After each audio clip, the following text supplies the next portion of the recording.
त्यो हवाईजहाजको पुच्छर च्वाट्ट काटेर खसालेर हवाईजहाज चाहिँ रुसभित्र खस्ने, पाइलट नमर्ने गरेर जिउँदै पाइलटलाई समातेर रुसले त्यो मार्फत एउटा चाहिँ अमेरिकालाई जवाब दियो, त हामीसँग के युद्ध गर्न सक्छस्? विश्वको मालिक अमेरिका हुन चाहन्छ, विश्वको धन जति सबै अमेरिकाभित्र त्यो चाहन्छ। नाटोको मेम्बर युक्रेनलाई बनाउनै अमेरिका तयार भयो भने त थर्ड वर्ल्ड वार निश्चित हुने।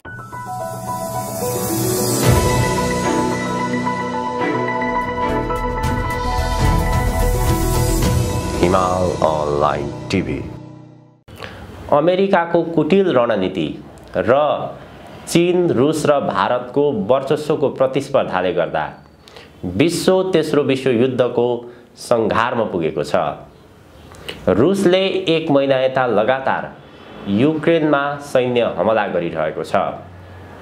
युक्रेनलाई युद्धमा होम्ने काम प्रत्यक्ष अप्रत्यक्ष रूपमा अमेरिकाको देखिन्छ। विश्वलाई युद्ध र द्वन्द्वतर्फ फसाउने काम किन गरिरहेको छ अमेरिकाले? केही शक्तिशाली राष्ट्रहरूको आन्तरिक स्वार्थले गर्दा विश्वमा कस्ता प्रकारका चुनौतीहरू देखा पर्दैछन्, ती चुनौतीहरूले कस्तो प्रकारको परिणाम निम्त्याउँछ? आज हामी यी विषयहरूमा कुराकानी गर्दैछौँ लेखक, इतिहासविद, प्राध्यापक डाक्टर शास्त्रदत्त पन्तसँग। डाक्टर साहब, स्वागत छ यहाँलाई। धन्यवाद। 2031 सालमा जसरी खम्पा काण्ड भयो, खम्पा विद्रोह भयो, अहिले नेपालमा यो एमसिसी मार्फत चीनका विरुद्ध तिब्बतलाई टुक्र्याउनको निमित्त, चीनलाई घेर्नको निमित्त अमेरिकाले त्यो प्रकारको प्रयास गरिरहेको भन्ने कुरा छ र केही सङ्केतहरू घटनाक्रमले पनि पुष्टि गर्छ। सँगसँगै रुसले युक्रेनमा जसरी आक्रमण गरिरहेको छ, सैन्य कारबाही गरिरहेको छ, प्रत्यक्ष रूपमा हेर्दाखेरि त रुस र युक्रेनको युद्ध जस्तो देखिन्छ त्यहाँ। तर यो रुस र युक्रेनको युद्ध नभएर अमेरिका र रुसको युद्ध हो भनेर भनिन्छ।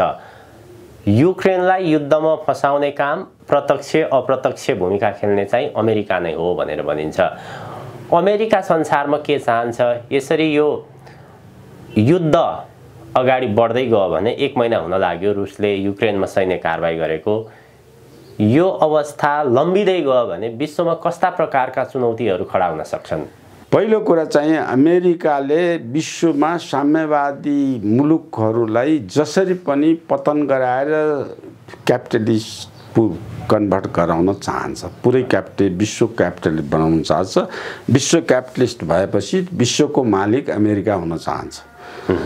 अनि विश्वको मालिक अमेरिका भएपछि विश्वको धन सबै अमेरिकामा ओहिरो लाग्ने आर्थिक नीतिकालाई लदाउन चाहन्छ अमेरिकाले। विश्वको धन जति सबै अमेरिकाभित्र आउने सबै विश्वका मुलुकहरूबाट भन्ने त्यो चाहन्छ।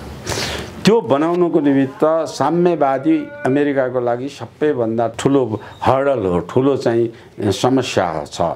त्यो समस्यालाई अमेरिकाले धेरै लगानी गरेर रुसका अहिले भएको युक्रेन लगायतका सबै 15वटा देश रुसको एउटा रुससँग मिसिएर सोभियत सोसलिस्ट रिपब्लिक भएको थियो। युएसएसआर जुन चाहिँ युनाइटेड सोभियत सोसलिस्ट रिपब्लिक भएको थियो, त्यो भएकोलाई तोड्न लाग्यो र त्यस विषयमा अमेरिका कम्युनिस्ट कन्ट्रीमा चाहिँ क्यापिटलिस्टहरू पस्नै नपाउने वातावरण जुन बनाइएको थियो, त्यो वातावरणलाई चाहिँ U2 नाउँको जासुसी जेट अमेरिकाले रुसमा चाहिँ त्यो जासुसी गर्न तीन ताका जब सोभियत युनियन नै थियो, युएसएसआर जीवन्त भएको बेलामा जासुस गरेर पनि रुसलाई पतन गराउने काममा लागिरहेको थियो। त्यो जासुस गरेकोमा चाहिँ टेक्निकली हामी कति फिट छौँ भनेर त्यो रुसले त्यसलाई पाइलटलाई बयान लिनेलाई पाइलट के कारणले के छ अमेरिकाको नीति, त्यो बयान लिएर पाइलटलाई जिउँदै खसाल्नेको हिसाबले पुच्छरमा त्यो हवाईजहाजको पुच्छर च्वाट्ट काटेर खसालेर हवाईजहाज चाहिँ रुसभित्र खस्ने, पाइलट नमर्ने गरेर जिउँदै पाइलटलाई समातेर रुसले त्यो मार्फत एउटा चाहिँ अमेरिकालाई जवाब दियो, त हामीसँग के युद्ध गर्न सक्छस्? हामीसँग के टेक्नोलोजी छ भन्ने कुरा टेक्निकल्ली टेक्नोलोजीबाट सोभियत सोसलिस्ट रिपब्लिक USSRले त्यो जवाफ दिएको। त्योदेखि आजसम्म युक्रेनसम्म आउनेमा त्यो अभियान चल्दै चल्दै चल्दै गइसकेपछि अमेरिकाले अब यसलाई त्यो डिटेल म जान्न, अब डिटेल भन्नुको यहाँ अर्थ छैन। ती 15वटा राष्ट्र स्वतन्त्र बनाउने काममा अमेरिकाले स्वतन्त्र नभएसम्म निरन्तर भूमिका खेल्यो। 15वटा सोभियत USSRलाई फुटाएर रसिया बनाइदियो, 15वटा राज्यलाई अलग गर्यो। त्यो गराउनेमा अमेरिकाको हात छ। त्यो अलग गरिसकेपछि पनि अहिलेको रुस शान्त बसेको थियो। अब अन्तर्राष्ट्रिय जगतमा जब दोस्रो विश्वयुद्ध सकिसकेपछि नाटो जस्तो नर्थ एटलान्टिक ट्रिटी अर्गनाइजेसन जस्तो ट्रिटीको विश्वमा आवश्यकता छैन। त्यसको बदलामा चाहिँ आइरहेको वार्सा प्याक्ट अनुसारको सोभियत रुस माने कम्युनिस्टहरू तुलनात्मक हिसाबले बढी इमान्दार हुन्छन्। अब वर्ल्ड वार चाहिँ सेकेन्ड वर्ल्ड वार सकिसकेपछि यो यस्ता अर्गनाइजेसन हटाउने भनेपछि वार्सा प्याक्टका पनि डिजल्भ गरे यिनीहरूले। तर त्यो गरिसकेपछि नाटो पनि डिजल्भ हुनुपर्छ भन्ने विश्वको मान्यताको अवस्था थियो नि त। तर नाटो डिजल्भ नभएको कारणले अफ्रिकन कैयौँ देश, मध्यपूर्व, अब यहाँ चाहिँ एसियाका कैयौँ देशमा चाहिँ त्यो नाटोलाई युज गरेर अमेरिकाले चाहिँ यो विश्वमा अशान्तिका ठुला कामहरू गरिरहेछ। त्यसमा कुनै पनि कम्युनिस्ट कन्ट्री सन्तोष छैन। कम्युनिस्ट कन्ट्री त्यस्ता गतिविधिसँग सन्तोष छैन। यद्यपि नाटो राखिराखा हामीलाई हैरान नगर यति मात्रै भनेको हो नि सोभियत रुसले, चीनले पनि। अब यो चाहिँ हामीलाई हैरान गर, तिम्रो नाटो तिम्रो चाहिँ अरू ठाउँ अरू दुनियाँमा जेसुकै गर, हामीलाई हैरान नगर भन्दा भन्दै जब ऊ सक्सेस भयो 15वटा सोभियत USSRबाट खसालेर रुस बनाउन सक्सेस भयो, अनि त्यहाँका नेतालाई चाहिँ हात लिएर जसरी शेरबहादुरलाई अहिले नेपालमा लिएको छ अमेरिकाले, त्यस्तै गरेर हात लिएर सोभियत रुसको साम्यवादी व्यवस्थालाई ध्वस्त पार्न सफल भयो। तैपनि सन्तोष नभएर नाटोलाई त्यसको ढोकानेर रुसको ढोकाको मेन गेटको अगाडिपट्टि ल्याएर नाटोको शक्ति ल्याएर खडा गर्छु भनेर युक्रेनलाई खडा गरेको, त्यो कुरा मात्रै रुसलाई मन नपरेको हो। नाटो अरू केही पनि भएन। उसले त्यो छिमेकीलाई पनि तिमीले कमसेकम यति एउटा काम नाटोको मेम्बर नबनिदेऊ मात्रै हो नि कुरा त। नाटोको मेम्बर बन्ने बित्तिकै ढोकामा त ल्याएर वार वेपनहरू राख्ने भएपछि त सोभियत रुसको सुरक्षा त खत्तम हुने भयो नि त। हिजो त्यो रुसको एउटा प्रान्तको रूपमा बसेको मुलुक अब यो नाटो चाहिँ जसरी वार्सा प्याक्ट नै बन्द भएर क्लोज जिरोमा पुर्याएपछि नाटो जिरोमा लगाउनु त कता कता उसको ढोका अगाडि नाटोको फोर्स लगाएर लगाउनलाई अनि त्यो युक्रेनको मान्छेलाई उभ्याएर खडा गरेर राख्यो। जसरी नेपालमा शेरबहादुरलाई उभ्याएर खडा गरेर राखेको छ, एक्ज्याक्टली त्यही गरेर राखेको। त्यसो हुनाले यो गरेर राखेको कुरा जुन छ त्यो कुराको विरोध हो। त्यो कुराले न्यायिक दृष्टिकोणले गर्यो भने त्यो चाहिँ युक्रेनले गलत काम गरेछ। रसियाले चाहिँ वार गर्नुपर्ने वातावरणमा, युद्ध गर्नुपर्ने वातावरणमा रसियामा लानुमा पछाडिपट्टिको कारण अमेरिका हो, अगाडिपट्टिको कारण युक्रेनको गलत तरिका हो। युक्रेनको गलत तरिका हो। युक्रेनले रुसलाई दोष दिनुपर्नेमा आफ्नो जनतालाई, आफ्नो जनता जो रुसी भाषी बोल्छन्, रुसी कल्चरका छन्, रुसका मान्छे छन्, त्यहाँ आएर चाहिँ रुस USSR हुँदाखेरि आएर बसेका जति प्रान्तका मान्छे हो, हाम्रो भाषा संस्कृति मिल्छ, त्यसकारण हामीले छुट्याइदेऊ, हामी रुससँग मिसिएर बस्छौँ भन्ने कुरा रुसले उचालेर गरेको भनेर ऊ त्यो रिसमा गएर नाटोको मेम्बर बनाएर नाटोलाई रुसमा ल्याएर आफ्नो देशमा ल्याएर अनि उसँग युद्ध गर्छु भन्नुको गलत निर्णय हो। मेरो विचारमा त्यो गलत निर्णय हो, जुन निर्णयको कारणले उसले आफ्नो देश पनि नोक्सान गर्यो, रुसलाई पनि नोक्सान गर्यो। सबैभन्दा महत्त्वपूर्ण कुरा, हरेक स्वतन्त्र सार्वभौम मुलुकले के गर्ने, अर्को मुलुकको इसारामा होइन, आफ्नो देशका जनताले के भन्छन् जनताको इसारामा निर्णय गर्नुपर्छ। युक्रेनले अमेरिकाको इसारामा काम गर्यो। शेरबहादुर देउवाले नेपालको शासन व्यवस्था अमेरिकाको इसारामा काम गर्यो। त्यो अमेरिकाले भनेको मान्नु कि नेपाली जनताले भनेको मान्ने हो। नेपाली आम जनताले के भन्छन्, जनताले जे भन्छन् त्यो राम्रो नराम्रो जनताले भनेको मान्ने हो नि। विदेशीले भनेको मान्ने कुनै पनि काम कुरा भयो कुनै देशमा भने त्यो देश पतनतिर जान्छ। त्यो देशको आर्थिक, सामाजिक, नैतिक, आचार्यिक, धार्मिक सबै पतनतिर जान्छ। अहिले चाहिँ यो चाहिँ नेपालको केसलाई किन जोड्नु परेछ भने नेपालले अमेरिकाले भन्यो भनेर नेपाल असंलग्न तटस्थ परराष्ट्र नीति भएको नेपाल देशले चाहिँ त्यो नीतिलाई नै छोडेर अमेरिकाले भन्यो भनेर युक्रेनमाथि रुसले गरेको हमला, युक्रेनको समर्थनमा युएनओमा भोट हाल्नु, युक्रेनको समर्थन भोट हाल्नु भनेको अमेरिकाको पक्षमा भोट हाल्नु, त्यो अवस्थामा चाहिँ रुसलाई युक्रेनलाई लिएर आएर अमेरिकाले पनि यति, त्यही इन्डिया तटस्थ, त्यही चाइना जो अर्को कम्युनिस्ट कन्ट्री हो त्यो पनि तटस्थ बसेको बेलामा पनि नेपालले चाहिँ अमेरिकाले भन्यो भनेर चाहिँ लिएर गएपछि त यो अमेरिकाको एमसिसीको पास गर्ने कुरा, सुप्रिम कोर्टको निर्णयको कुरा, संसदले पास गरेको कुरा, यो सबै कुरा गाँसिएर एउटा आउँछ। सबैमा अमेरिकाको निर्देशन, अमेरिकाले नेपालको सरकार चलाएको छ। युक्रेन युद्धले नेपालमा कस्तो प्रकारको प्रभाव पार्छ यो विषयमा म आउँछु। त्योभन्दा अगाडि युक्रेनलाई युद्धमा होम्ने काम प्रत्यक्ष अप्रत्यक्ष रूपमा अमेरिकाको देखिन्छ। अमेरिकाले फेरि के भनिरहेको छ भने संयुक्त राष्ट्र सङ्घले यो नजित्ने युद्ध नलडौँ, रुसलाई युद्ध रोक्नको लागि पनि आह्वान गरेको छ। यो युद्ध कसैले जित्दैन, रुसले जित्नेवाला छैन यो युद्ध, यस्तो प्रकारको पनि प्रतिक्रिया दिइरहेको छ। अमेरिकाको यो दोहोरो प्रकारको रणनीति चरित्र के हो खास? दोहोरो प्रकारको होइन, अमेरिकाको एक्लै प्रकारको हो। एक्लै प्रकारको पनि त्यो नाटो मेम्बर बन्न पाउनुपर्छ, नाटो मेम्बर हुन पाउँछ, नाटो मेम्बर बनाएपछि हामीले चाहिँ त्यसलाई सहयोग गर्छौँ, त्यसो भने हामी त्यसको पछाडि छौँ, हामीले चलाएको हो, त्यसको रुस त्यसमा चाहिँ रुसले जित्न सक्दैन, पछाडि हामी छौँ भनेको हो। त्यो डिप्लोमेटिक भाषामा त्यो डिप्लोमेटिक भाषामा चाहिँ भनेको हो। नजित्ने युक्रेनको पछाडि हामी छौँ, युक्रेनको पछाडि हामी छौँ, नाटो कन्ट्री सबै छ, युरोपियन पश्चिम युरोप सबै छ, युरोपियन युनियनको मेम्बर पनि बन्छ, नाटोको मेम्बर बन्छ, त्यो शक्ति सबै त्यहाँ आउँछ। हामीले चाहिँ अहिले त्यो काम सदस्य बनि नसकेको भएर चाहिँ अहिले नगदमा दिन्छ। जसरी यहाँ काठमाडौँमा अमेरिकाको चाहिँ आर्मीको प्लेन आएर लाइन गर्यो, केही लिएर आयो, केही लिएर गरेको छ, केही काम गर्न चाहिँ आएको छ, आउँदैन भन्दा भन्दै आर्मीको प्लेन आएछ। अब त्यो कुरा पनि नेपाल सरकारलाई पनि थाहा छैन कि सरकारले थाहा पाएर नेपाली जनतालाई थाहा दिएको छैन।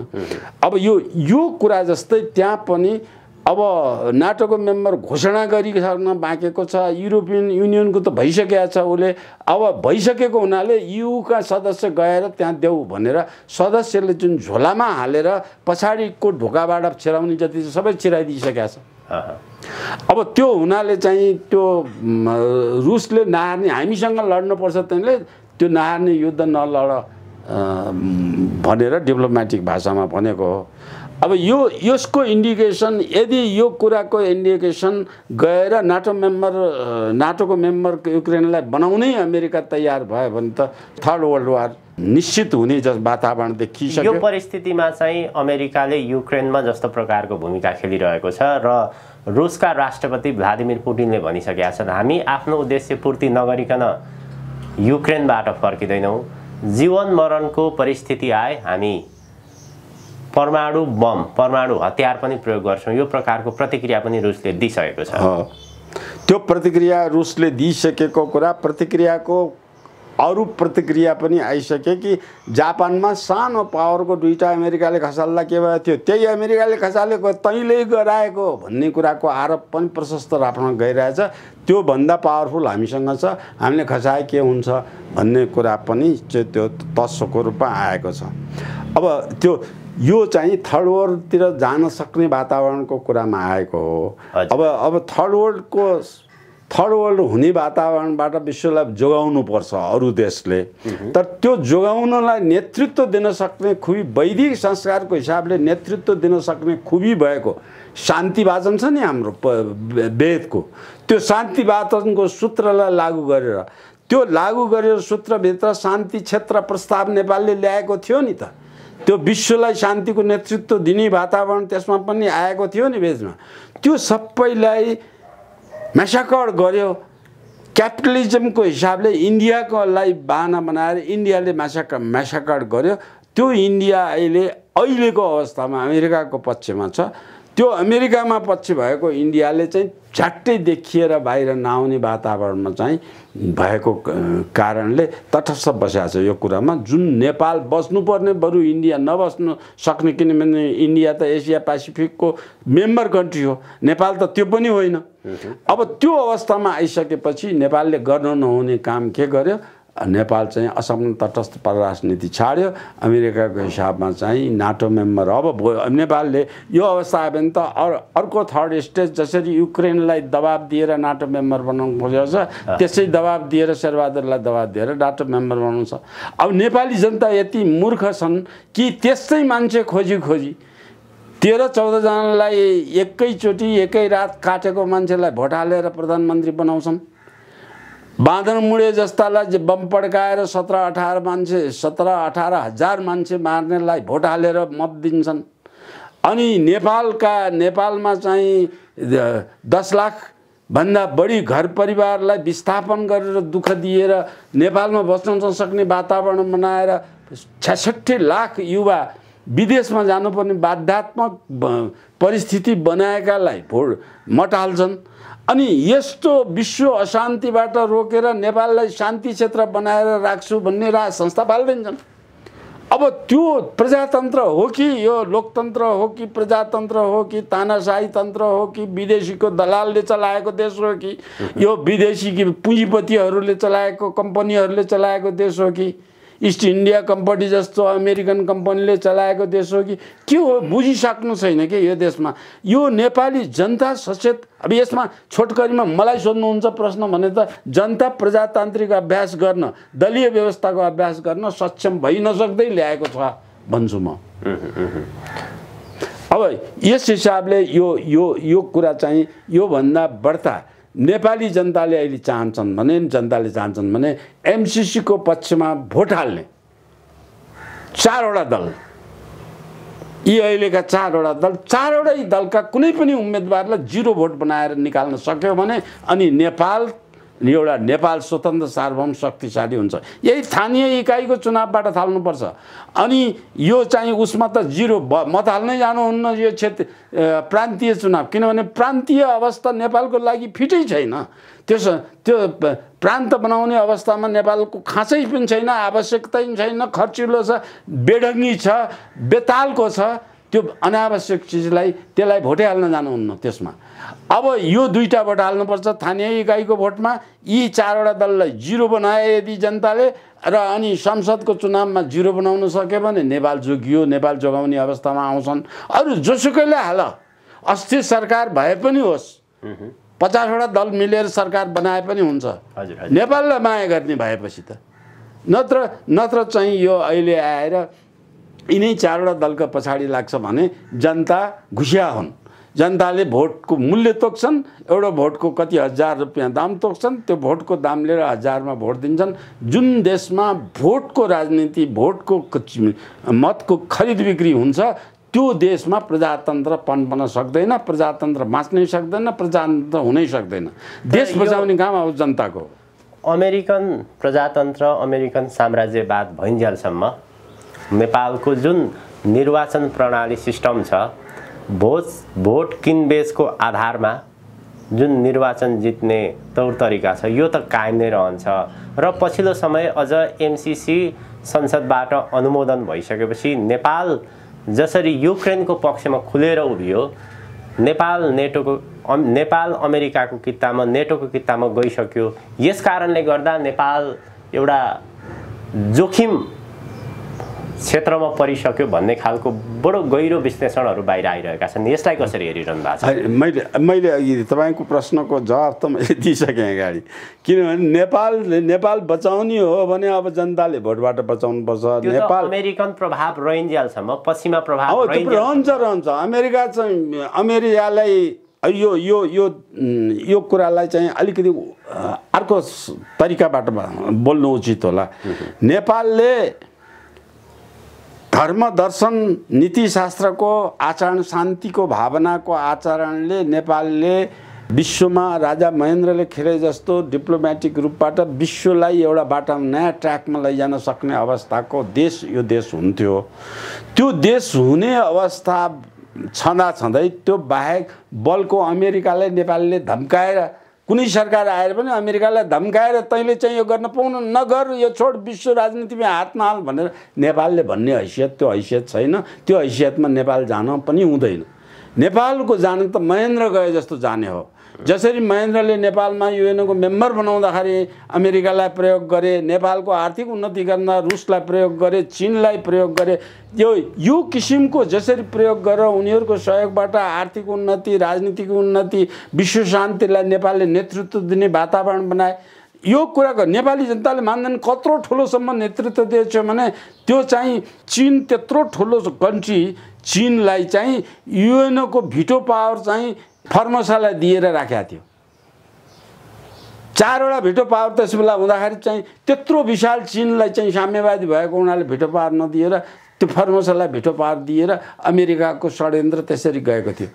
त्यसलाई तोड्ने काममा राजा महेन्द्रको ठुलो भूमिका छ र त्यो भिटो पावर चाहिँ फर्मोसाबाट झिकेर चीनमा लिएर आउनमा राजा महेन्द्रको ठुलो भूमिका छ नि। यस्तो भूमिका खेल्ने क्षमता भएको देशमा नेपाल रहनुपर्छ के। त्यस्तो नन एलायन अमेरिकालाई निस्तेज बनाउनको लागि नन एलायन मुभमेन्ट नेपालमा बनाएर कसरी नन एलायन मुभमेन्टमा चाहिँ नेतृत्व दिने खुबी राजा महेन्द्रले राखेर विश्वमा एउटा सङ्गठन, बलियो सङ्गठन बनाउने वातावरणमा चाहिँ उनी सफल भए। त्यस किसिमको कुरालाई र विश्वमा राजनीति पनि थर्ड टाइपको, no American, no Russian, no capitalism, no communism, हाम्रो कम्युनिजम र क्यापिटलिजमभन्दा भिन्न लिएर आएर नन एलायन मुभमेन्टका कन्ट्रीले भिन्न राजनीति गर्नुपर्छ र यिनको दास दुबईको दास हुनु सक्दैन भन्ने भूमिकाको ठुलो भूमिका त महेन्द्रले खेलेका हुन्। त्यो भूमिका खेलेर चाहिँ तपाईँ त्यस बेलाका देश, चाहे त्यो नन एलायन मुभमेन्टका देशहरू सबैले यो पोलिटिकल पार्टी सिस्टम बदलेर कसैले बुनियादी प्रजातन्त्र बनाएको छ, कसैले आदर्श प्रजातन्त्र बनाएको छ, कसैले त्यो भिन्न तरिकाको बनाएको छ। नेपालले पञ्चायत दलविहीन पञ्चायती व्यवस्था भनेर लिएर आएछ। यसको वैदिक शासन पद्धतिको आधारभूत सूत्रमा हुन त यो चलाउने राजालाई सहयोग गर्ने मान्छेहरू अहिलेका पार्टीका मान्छे जस्तै कोही बेवकुफ पनि भए, गलत बाटो दिए, नबुझेका मान्छे, अज्ञ मान्छे धेरै परे।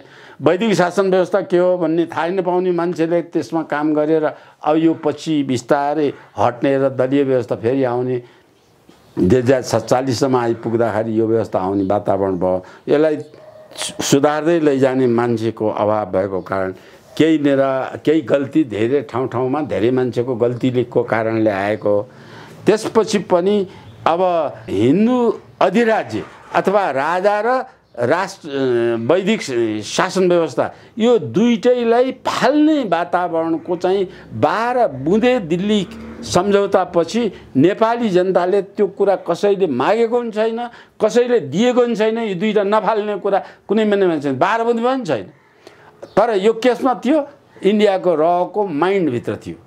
अब कसमा थियो, क्रिस्चियन मिसनरिजहरूलाई प्रयोग गरेर पश्चिमा मुलुकले यो वर्ल्डमा चाहिँ क्रिस्चियनाइज गराउने, जसरी वर्ल्डमा क्यापिटलिस्टको मात्रै मुलुक बनाउने भन्ने पश्चिमा अमेरिकाले आजसम्म लगाइरहेको छ। यो युक्रेनको कुरा, एमसिसीको कुरा, नेपालको कुरा, यस्ता किसिमको प्रयोग गरेका जति कुरा छन्, त्यस्तो कुरा, त्यो प्रयोग गरेको कुरा जति छन्, ती कुरा चाहिँ यो विश्वमा अमेरिकाको बाहुल्य भएर एउटा विश्व त्यसको मालिक अमेरिका हुने भन्ने वातावरण छ। त्यसमा त्यो वातावरणलाई छेड्नको लागि बौद्धिक कुराको खाँचो छ, बुद्धिको खाँचो छ, नीतिको खाँचो छ, कार्यक्रमको खाँचो छ। त्यो नेपाल जति गरिब भए पनि नेपालले दिन सक्ने अवस्थामा थियो के। महेन्द्र वीरेन्द्र जीवन्त रहेको भए अनि तिनीहरूले चलाएको राजनीतिक व्यवस्था रहेको भए र अहिले चाहिँ यो असंलग्न परराष्ट्र सङ्गठनहरूलाई बलियो बनाएर राखेको भए, क्षेत्रीय सन्तुलन गर्नलाई वीरेन्द्रले खेलेको फेरि सार्कको भूमिकालाई हेर्नुभयो, त्यो सार्कलाई बलियो बनाएको भए, सार्कलाई त इन्डियाले त मारिदियो। हजुर हजुर। इन्डियाले सिड्क कोपेर मारिदियो, नेपालका दलहरूलाई चाहिए के मतलब छैन। डाक्टर साहब, हामी कार्यक्रमको लगभग अन्त्यतिर छौँ। विश्व राजनीति यसरी चरम अवस्थातर्फ पुगेको छ भनेर भनिन्छ। अमेरिकाले पछिल्लो समय युरोप र एसिया दुवै महादेशहरूमा युद्ध गराउन चाहन्छ। त्यो प्रकारको नर्थ एटलान्टिकमा चाहिँ उसले युद्ध गराउन चाहँदैन, आफू चाहिँ सधैँ सुरक्षित भइरहने। तर यो दुईटा क्षेत्रहरूमा, दुईटा महादेशहरूमा युद्ध गराउने दाउमा छ अमेरिका।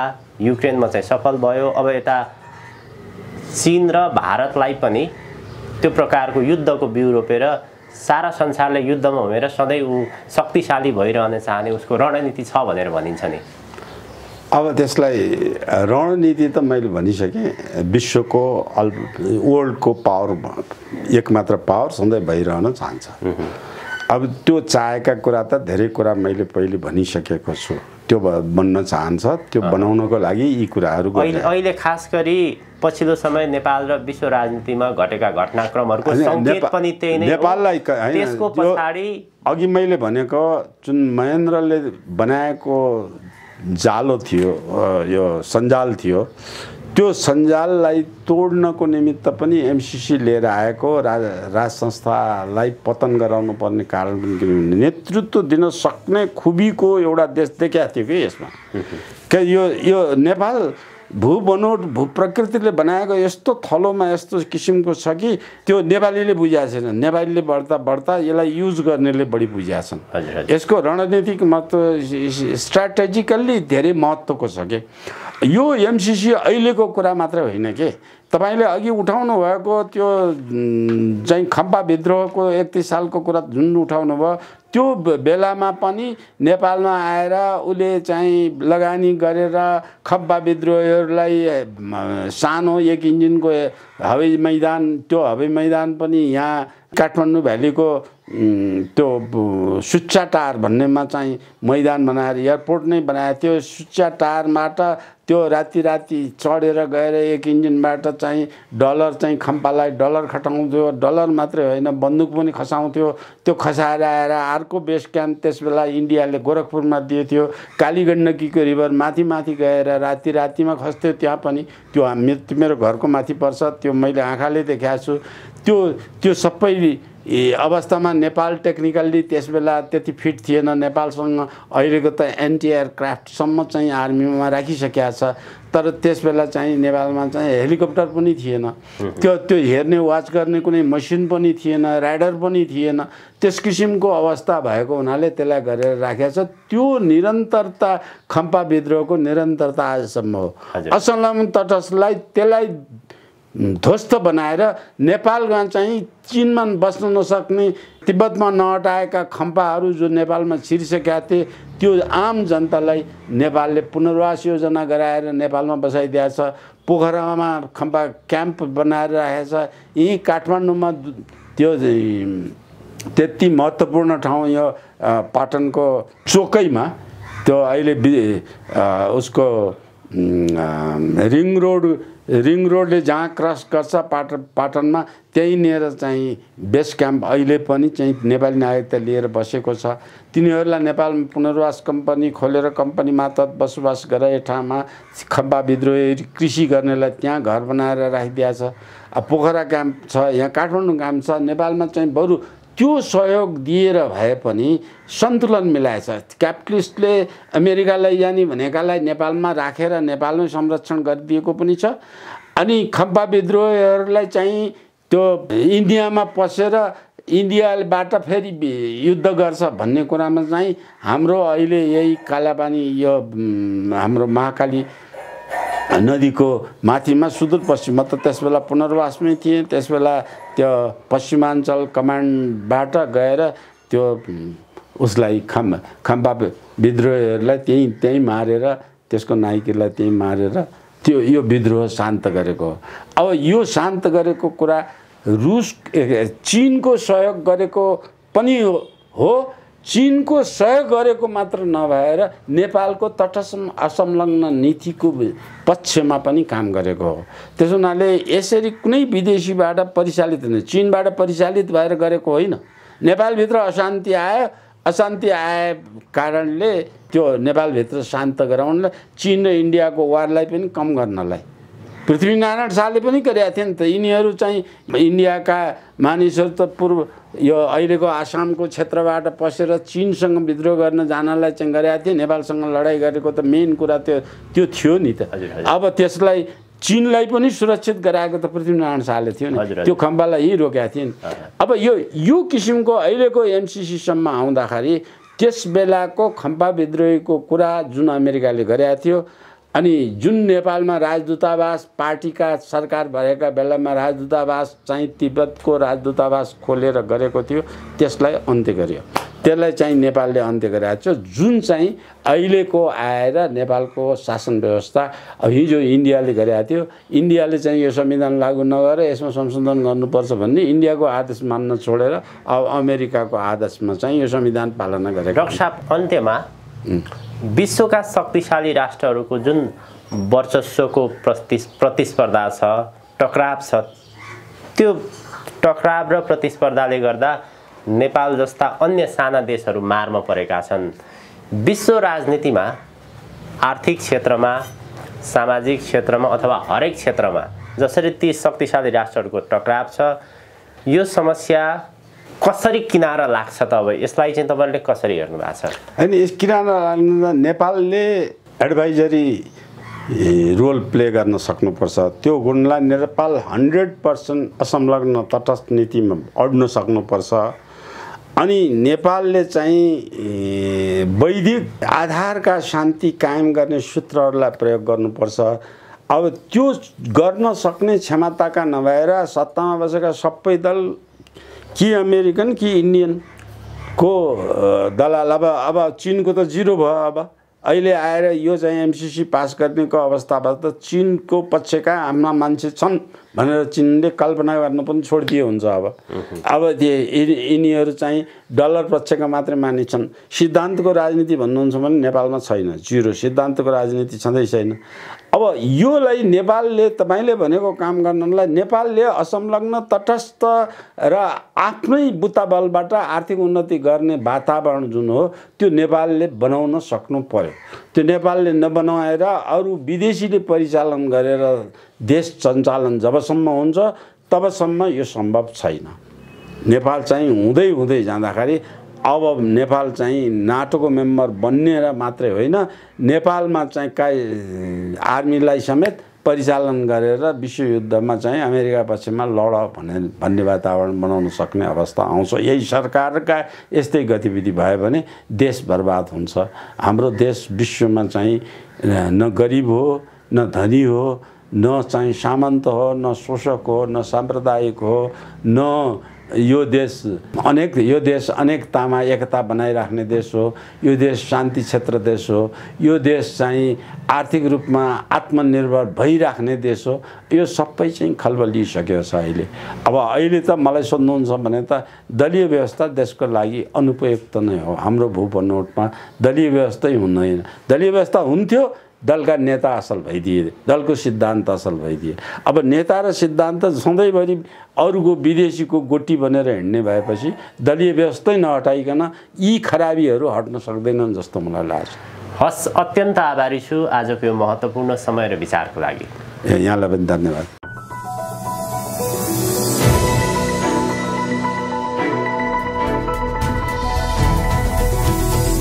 हिमाल अनलाइन टिभी।